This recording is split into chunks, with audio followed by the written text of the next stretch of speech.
Hello, Assalamualaikum warahmatullahi wabarakatuh. Nama saya Aziz Afifi bin Ismail. Untuk hari ini saya akan menceritakan untuk kehidupan bawah laut. SDG ini bertujuan untuk mengurus dan melindungi ekosistem laut dan pesisiran secara lestari dari pencemaran dan juga menangani kesan pengasidan laut. Ia juga meningkatkan pemeliharaan dan penggunaan sumber laut berasaskan laut secara berlanjutan melalui undang-undang antarabangsa juga akan membantu mengurangkan beberapa cabaran yang dihadapi lautan kita. Okey, seterusnya ialah bumi adalah tempat tinggal semua makhluk hidup. Bumi adalah salah satu planet dalam sistem suria. Sebagai sebuah planet, bumi mempunyai lapisan struktur. Setiap struktur lapisan bumi mempunyai peranannya sendiri. Okey, kat sini saya akan menceritakan salah satu lapisan bumi adalah kerak bumi. Kerak bumi adalah lapisan paling luar bumi. Di sini kita akan tengok kerak bumi ialah tempat makhluk hidup di bumi tinggal. Alright, bumi juga mempunyai lapisan pelindung. Semua makhluk hidup yang hidup di bumi mempunyai banyak sumber semajadi yang berguna untuk hidupan. Terdapat banyak jenis makhluk yang hidup di muka bumi ini.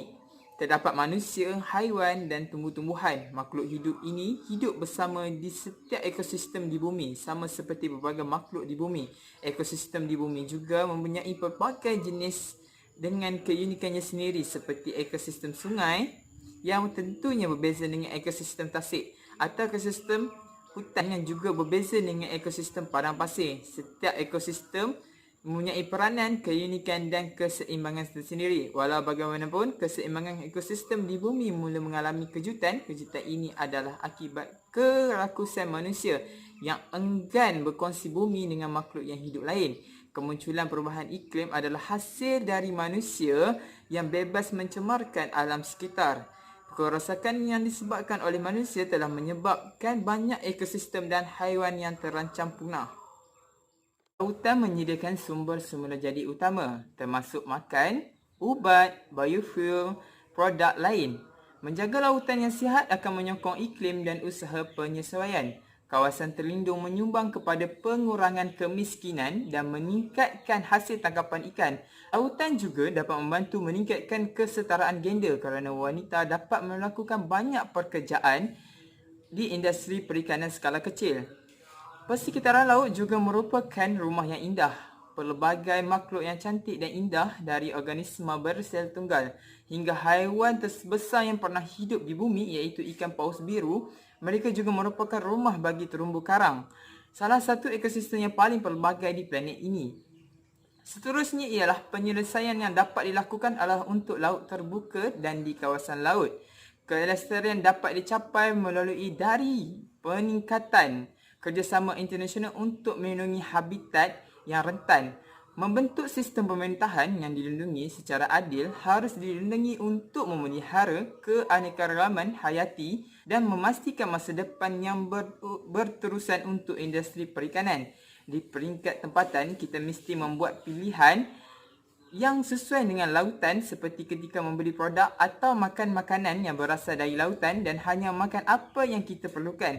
Memilih produk yang diperakui adalah tempat yang baik untuk memulakan membuat perubahan kecil dalam kehidupan seharian kita. Bagaimanapun, ekosistem laut kini terancam kerana aktiviti manusia. Penggunaan bom dan pukat tunda telah memusnahkan terumbu karang dan mengancam populasi ikan. Hutan bakau yang berfungsi sebagai pencegah lelasan dan penyerap karbon dioksida juga rosak. Selain itu, pelombongan minyak luar pesisir juga menyebabkan pencemaran air laut yang membunuh ekosistem laut di sekitarnya. Pemburuan mamalia laut oleh manusia juga merosakkan ekosistem laut. Untuk dapat mengimbangi kembali ekosistem laut, ia dapat dilakukan dengan berbagai cara untuk menjaga keseimbangan. Termasuklah contoh yang pertama ialah jangan membuang sampah ke sungai atau laut. Akhir perjalanan sungai adalah ke laut. Sekiranya sungainya tercemar, maka laut juga tercemar. Yang kedua ialah jangan gunakan bom atau pukat tunda untuk menangkap ikan serta memberikan sekatan yang tegas kepada pelakunya. Yang ketiga ialah menanam hutan bakau di sepanjang garis pantai. Yang keempat, menjaga pemeliharaan terumbu karang dengan tidak memusnahkannya walaupun bagi penyelam tidak disarankan untuk menyentuh ke terumbu karang kerana boleh merosakkan terumbu karang sendiri kecuali jika terkena arus laut yang kuat. Yang kelima ialah menanam terumbu karang.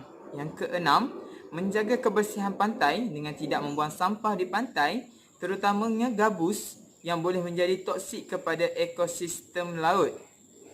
Yang ketujuh, memelihara laut. Banyak organisasi dunia prihatin dengan masalah ekosistem laut. Selain Greenpeace dan WWF, terdapat juga organisasi Sea Shepherd yang memfokuskan untuk menjaga kelangsungan hidup ikan paus di lautan Antartika di tangan pemburu. Di sini saya menunjukkan 7 cara untuk menjaga keseimbangan. Oleh itu, kita perlulah menjaga persekitaran lautan kita dan sentiasa mengambil tindakan terhadap pelaku-pelaku yang merosakkan alam sekitar kita. Sekian, terima kasih.